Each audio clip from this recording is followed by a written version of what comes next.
Welcome everyone. आज हम लोग एंशिएंट हिस्ट्री में देखेंगे लेटर वैदिक as.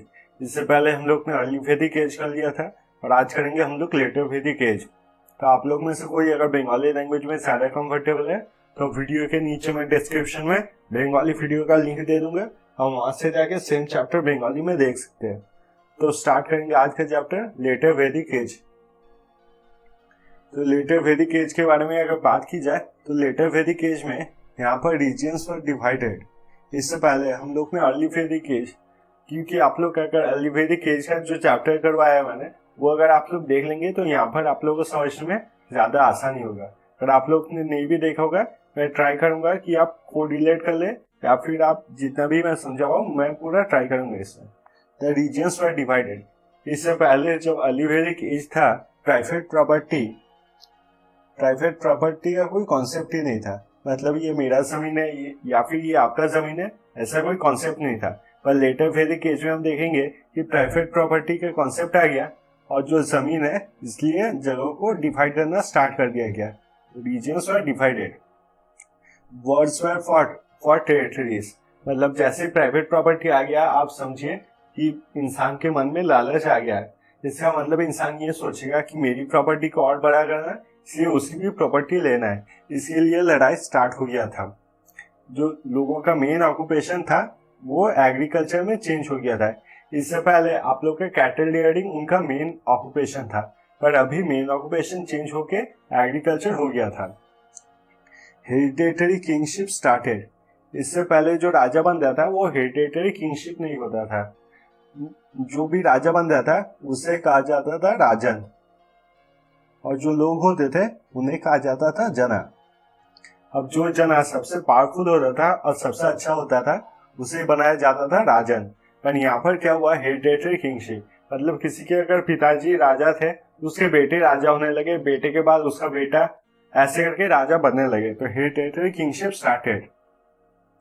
Different yajnas were performed by the king to showcase their power. अब यज्ञ करना स्टार्ट हो गया था। इससे पहले भी होता था पर अभी और भी ज्यादा स्टार्ट हो गया था, क्योंकि ये सब यज्ञ करके राजा दिखाते थे कि वो कितने पवित्र है और कितने ज्यादा पावरफुल है। तो यहाँ पर वाजपेयी यज्ञ, ये वाजपेयी यज्ञ क्या होता था, ये 17 दिन तक यज्ञ किया जाता था। इसमें काफी जानवरों को आपका सैक्रिफाइस किया जाता था। इस यज्ञ में काफी जानवरों को सैक्रिफाइस किया जाता था और ये इसलिए किया जाता था ताकि जो किंगडम है वहां पर शांति बनाया जा सके। और जो ये पूजा करता था, वाजपेयी यज्ञ जो करता था ब्राह्मण, उसे बोला जाता था वाजपेयी। फिर आता है अश्वमेध यज्ञ। अश्वमेध यज्ञ का अगर बात की जाए तो यहाँ पर 1 साल के लिए एक घोड़े को छोड़ दिया जाता था। वैदिक नियमों के अनुसार घोड़े की पूजा करके फिर घोड़े को छोड़ दिया जाता था और घोड़े के साथ कुछ सैनिक दिए जाते थे। घोड़ा जहां जहां जाता था उस जगह को मतलब राजा का एरिया हो जाता था। अगर उस घोड़े को कोई रोकता था तो उस जगह के साथ राजा का लड़ाई होता था। और 1 साल बाद अगर घोड़े को कोई नहीं रोकता था और घोड़ा फिर से वापस आ जाता, तब जाके घोड़े को सैक्रिफाइस कर दिया जाता था। यही था आपका अश्वमेध यज्ञ। अगर 1 साल तक घोड़े को कोई नहीं रोका और वो जहां जहां तक दौड़ा सब कुछ राजा का हो गया, तो राजा को कहा जाता था आपका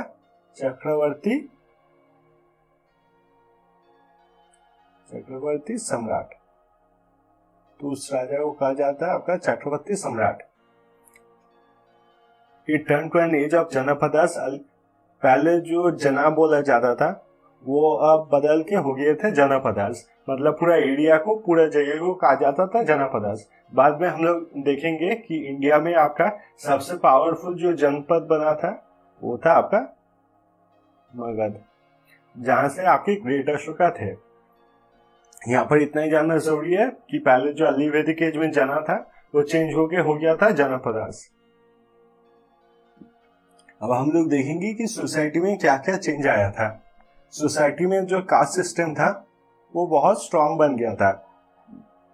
इससे पहले ऋग्वेदिक एज में एक फैमिली के बारे में लिखा हुआ था जिसके चारों मेंबर्स जो थे अलग अलग कास्ट में से थे। वो कैसे हुए थे, क्योंकि जो कास्ट सिस्टम था वो जन्म से निर्धारित नहीं किया जाता, किसका क्या काम होता था उससे निर्धारित होता था कास्ट सिस्टम। पर यहाँ पर क्या देखेंगे, लेटर वैदिक एज में आपके जन्म से ठीक हो जाता। कि आप ब्राह्मण के बेटे तो ब्राह्मण, क्षत्रिय के बेटे क्षत्रिय, वैश्य के बेटे तो वैश्य और शूद्रा के बेटे हैं तो शूद्रा। और ब्राह्मण और क्षत्रिय क्या करने लगे, दूसरे जो धर्म के लोग हैं जैसे वैश्य और शूद्रस, इनको दबाने लगे। ये बोलने लगे ब्राह्मण कि हम लोग क्योंकि पूजा पाठ करते हैं इसलिए हम लोग महान हैं और भगवान के ज्यादा करीब है। और क्षत्रिय तो आप लोग समझ रहे हैं, ये लोग राजा थे और लड़ाई करते थे, इसलिए इन्हें सभी सम्मान करते थे और सभी इनसे डरते भी थे। तो ब्राह्मण और क्षत्रिय उनको ऊंचा बोलने लगे सोसाइटीज में। तो society was divided into four varnas, Brahmin, Kshatriya, वैश्य और शूद्रा। इससे पहले भी आप अर्ली वैदिक एज में देखेंगे तो ये डिवीजन वहां भी था, ये चारों कास्ट का जो डिवीजन है वहां पर भी था। और इसी बेसिस पे था कि जो पूजा पाठ करता है वो ब्राह्मण, जो लड़ाई करते हैं वो क्षत्रिय, जो मर्चेंट है वो वैश्य और जो अनस्किल्ड लेबर है घर का काम करता है वो शूद्रास। पर यहाँ पर चेंज क्या हुआ, पहला चेंज अगर देखा जाए तो यहाँ पर बर्थ में डिसाइड हो गया कि कौन ब्राह्मण बनेगा, कौन क्षत्रिय, वैश्य या फिर शूद्र बनेगा। और दूसरा ये यहाँ पर आपका करप्शन स्टार्ट हो गया, मतलब ब्राह्मण और क्षत्रिय खुद को सबसे अच्छा बताने लगे कि वो भगवान के सबसे करीब है। वो ऐसा बताने लगे वो भगवान के सबसे करीब है और वो सबसे अच्छे हैं। तो ऐसे बात पे शूद्र से बहुत ज्यादा टॉर्चर होने लगा, उन्हें बहुत ज्यादा नीचे दबाने स्टार्ट हो गया था। Women were no longer allowed to attend assemblies. इससे पहले अर्ली वैदिक एज में जो था वहां पर महिलाओं का काफी ज्यादा सम्मान किया जाता था और वो असेंबलीज अटेंड कर सकती थी। पर यहाँ पर लेटर वैदिक एज में उन्हें असेंबलीज में अटेंड नहीं करने दिया जाता था, उन्हें घर में ही बंद रखा जाता था। महिलाओं को सिर्फ बोला जाता है कि वो घर के काम ही सिर्फ कर सकते हैं और यहाँ तक कि बाहर के काम अगर वो करे या फिर बाहर जाए तो उन्हें बुरा महिला या फिर जो चरित्र है, चरित्र पे उनकी उंगलियां उठाई जाती थी। सती और चाइल्ड मैरिज भी स्टार्ट कर दिया गया था। अब समझिए सती क्यों स्टार्ट हुआ था। सती इसलिए स्टार्ट हुआ था कि जब पति मर जाता था तब जो फैमिली होती थी, मतलब लड़कों का फैमिली, वो नहीं चाहती थी कि वो वाइफ का जो खर्चा हो या रहने का खर्चा हो वो सब वो उठाए। इसलिए उन्होंने एक बेकार बहाना बनाया कि सती में एक साथ पति और पत्नी को चला देते, यही भगवान की मर्जी है। चाइल्ड मैरिज की अगर बात की जाए, चाइल्ड मैरिज आप बहुत आसानी से समझ सकते हैं कि बुढ़ों का ठग चलता था, इसलिए चाइल्ड मैरिज किया जाता था। तो आप देख ही रहे हैं महिलाओं पे कितना ज्यादा टॉर्चर करना स्टार्ट हो गया था। फिर यहाँ पर था आपका पैट्रिमोनियल सिस्टम। इससे पहले आप अर्ली वैदिक एज में था पैट्रियार्कल सिस्टम, जिसमें लड़कों को हेड माना जाता था। पर इसका मतलब ये नहीं कि महिलाओं का बात नहीं माना जाएगा या महिलाओं का ओपिनियन नहीं लिया जाएगा। पैट्रिमोनियल सिस्टम में क्या होता है, सिर्फ लड़कों का बात माना जाता है, मतलब जो वो डिसाइड करेंगे वही सही होगा। People lived in joint families. तो यहाँ पर भी जो लोग हैं वो सब अभी भी जॉइंट फैमिलीज में ही रहते थे। फिर देखेंगे सिस्टम ऑफ गोत्रा स्टार्टेड। गोत्रा क्या होता था, गोत्रा एक फैमिलीज होते थे, जो फैमिलीज होते थे उन्हें गोत्रा कहा जाता था। और एक ही गोत्र के दो लोग शादी नहीं कर सकते थे, एक ही गोत्र के दो लोगों को शादी करने का अलाउ नहीं किया जाता था। यहाँ पर एक नया चीज स्टार्ट हुआ, आश्रम सिस्टम। आश्रम सिस्टम में 4 को डिविजन किया गया। पहला था ब्रह्मचर्य जो 25 साल तक चलता था। फिर था आपका गृहस्थ जो आपके 50 साल तक चलता था। वानप्रस्थ जो 75 तक चलता था। और संन्यास, मतलब आप जितना दिन जिंदा रहेंगे तब तक चलेगा संन्यास। अगर ब्रह्मचर्य की बात की जाए, ब्रह्मचर्य का मतलब यही होता है कि जो लड़का होता था उसे पूजा पाठ या फिर यज्ञ, पढ़ाई, इसमें ध्यान लगाना चाहिए था। गृहस्थ मतलब जो फैमिली होता था, फैमिली को ग्रो करना, अपने कुल को ग्रो करना, फैमिली का नाम रोशन करना, यही था उसका गृहस्थ। वानप्रस्थ में उसको काम करना पड़ता था, बिजनेस करना पड़ता था, अपने एम्पायर को एक्सपेंड करना पड़ता था, यह था आपका वानप्रस्थ। और संन्यास तो आप नाम से समझ रहे हैं, संन्यास लेना पड़ता था, एक एज के बाद अपने फैमिली को छोड़ के संन्यास लेना पड़ता था। इन चारों में डिवाइड किया गया था और इसी को कहा जाता था आपका आश्रम सिस्टम। फिर हम लोग देखेंगे इकोनॉमी के बारे में। इकोनॉमी के बारे में अगर देखा जाए तो उन्होंने स्टार्ट किया था यूज ऑफ आयरन।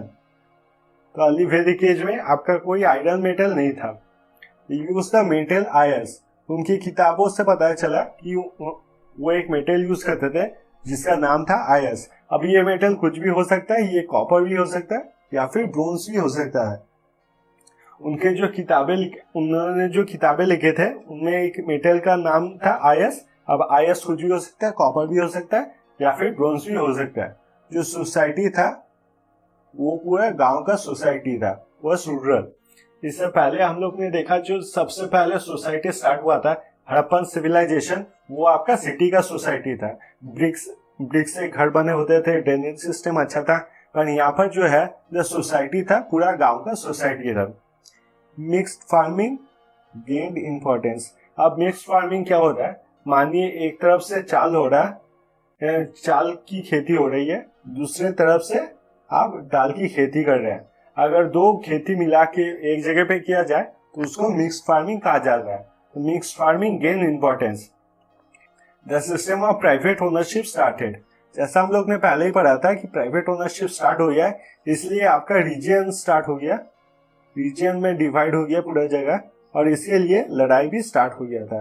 तो प्राइवेट ओनरशिप वहां पर स्टार्ट कर दिया गया था, और जिसके पास जमीन रहता था उसको कहा जाता था गृहपति। तो जिसके पास जमीन रहता था उसको कहा जाता था गृहपति। अब देखेंगे जो हम लोग के क्रॉप्स होते थे क्या नाम से पुकारते थे वो। राइस की अगर बात करें तो राइस को कहा जाता था व्रीहि।